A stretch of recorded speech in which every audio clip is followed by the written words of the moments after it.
What began as a media furor took a more serious turn as the president said the Justice Department should investigate the person I call deep state throat, the unnamed official who said in that New York Times op-ed that Trump is immoral and unstable and anti-democratic, and that this person and other officials are part of a resistance movement. Quote, like-minded colleagues and I have vowed to thwart parts of his agenda and his worst inclinations. His impulsiveness results in half-baked, ill-informed, and occasionally reckless decisions that have to be walked back. The president responded at a Washington event and with Fox and Friends. So if the failing New York Times has an anonymous editorial, can you believe it? Anonymous, meaning gutless, a gutless editorial.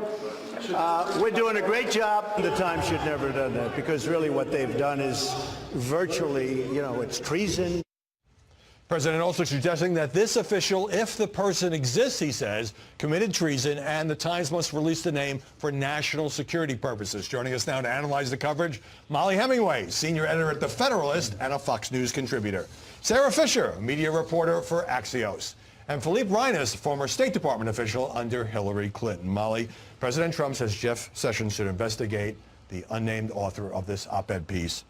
Exactly what law would this person be violating? Yeah, I'm not sure that this is something that rises to the level of Department of Justice investigation, but it certainly is an interesting story that we have someone who is claiming to have a power unto themselves. This is a person who was not elected. This is a person we don't know who it is, so there's no way we can hold him accountable. We don't even know which agency he's in, and yet he's claiming to be involved in policymaking and lawmaking that the people have no right to know who they are. You so said it is a serious concern. You said this week that this piece was a threat to our constitutional republic, an op-ed piece?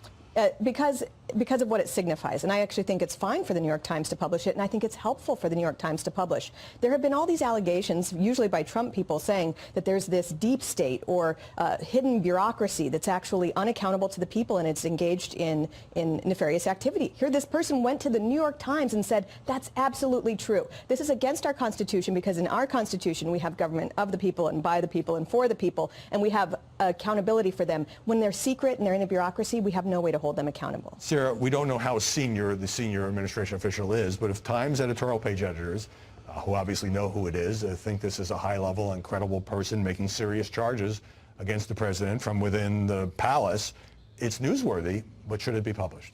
Well, it really depends on how senior that official is, and we're not going to know. I mean, we're seeing accounts we'll find out eventually. We'll find out eventually, and that's the thing, right? If the New York Times is to publish this, knowing that eventually something is going to come out about who it is, then they're risking their credibility by not actually having a senior person be the person that authored this, if that's the way they're marketing it. But we're starting to see now some things that might be pushing back on it. We heard Marco Barbaro, the New York Times daily podcast reporter, saying yesterday that the way that they called senior official is the same way that they use it in editorial standards. Well, we've seen how the New York Times reports about senior White House official and editorial standards. It's not always someone that's directly linked to the president. And that's entirely possible. Now, Philippe, Times editors say they're proud that they published this piece. Well, of course they're proud. The editorial page detests President Trump. And you tweeted that this all plays into Trump's hands. Well, first of all, it's a good get. So I think any paper probably would have done it. It does, like Molly say, play into here's a great example of the deep state. The problem is conspiring, some would say, except the problem with is a newspaper that Trump supporters also but don't whether trust. It's 5 minutes from now or 5 days from now, we're going to know who this person is. This person works for Donald Trump. So if he wants to call him gutless, he's employing gutless people. I should also say, Molly kept saying he. We don't know if it's a man or woman, but there are a lot of problems to this that we won't know until we find who it is. And I think there are a couple. One is, be careful who you hunt for, because you may find them. This is someone that might be 10 feet away from his office. It might be someone that's 2 agencies away. It's not me. It's not some guy off the street. It's going to be someone he knows. Well, the president called the source gutless. We heard that clip, and he has a point. And Melania said the source is cowardly. Even if you buy into his the person's self-righteous, self-aggrandizing view that we are saving America from an erratic and crazy president, didn't this person undermine their own cause by bragging about it in a national newspaper, infuriating Trump and limiting the ability of aides to restrain the president? It was not a very smart move by this person. But also, if you actually read the editorial, he says, and I'm only saying he because the New York Times referred to him as a he. Initially, yes.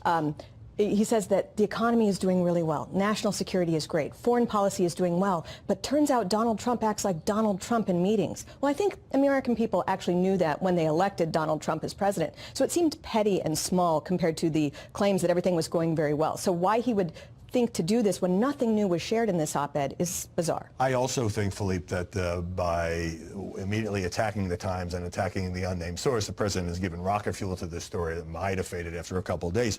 But when you worked in the Obama administration, you were involved in hunting down a White House official with a rogue Twitter account.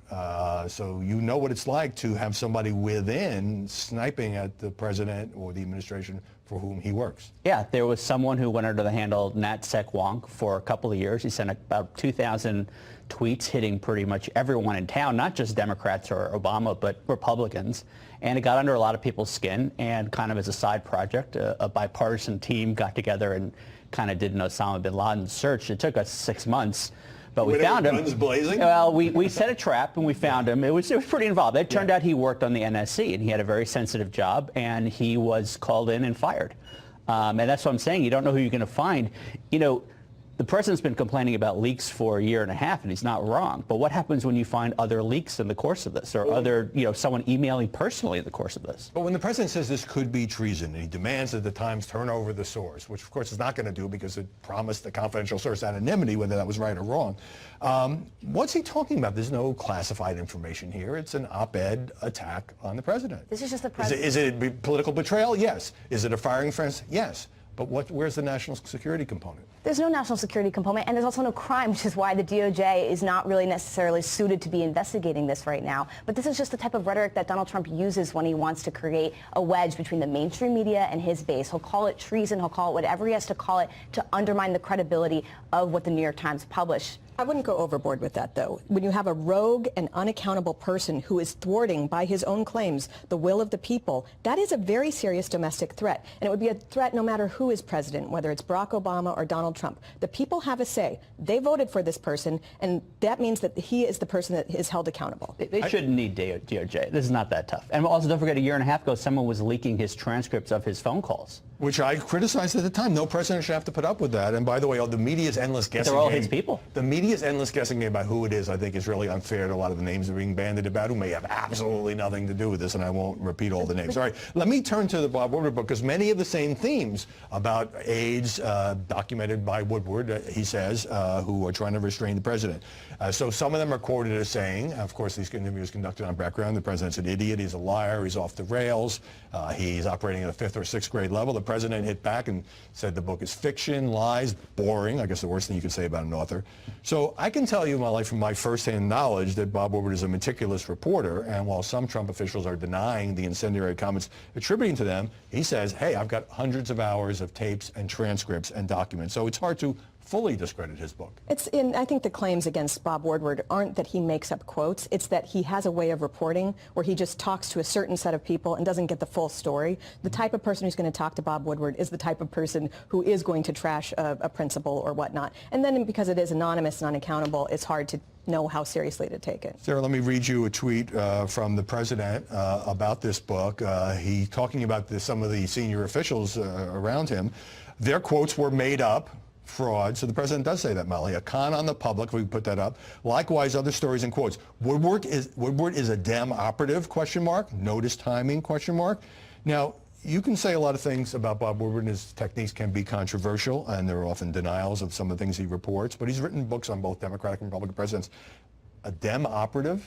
I mean, you can't dismiss this guy like Omarosa. No, you can't. And I think that's definitely pushing it a little bit too far. I was listening to John Favreau of the Obama administration talking about how they handled it when Woodward came to them and said, look, I have information. I have some stuff on tape. I have all these quotes. And he was saying that the administration took that pretty seriously. They took a look into it. They thought this is a credible reporter. It's fascinating to see the difference in this administration. It's just complete. This is false. This can't be true. There's no really dealing or working with them. And when apparently Bob Woodward tried to get Donald Trump to talk to him, to get on the record with the book, Kellyanne Conway says, I put in a request and it just never We're got going to play a little bit of that in the next segment. So, Philippe, Woodward's style has always been controversial because, he has this sort of not for attribution style, which leaves room for people to deny. We've had some hard denials from people like Madison Kelly.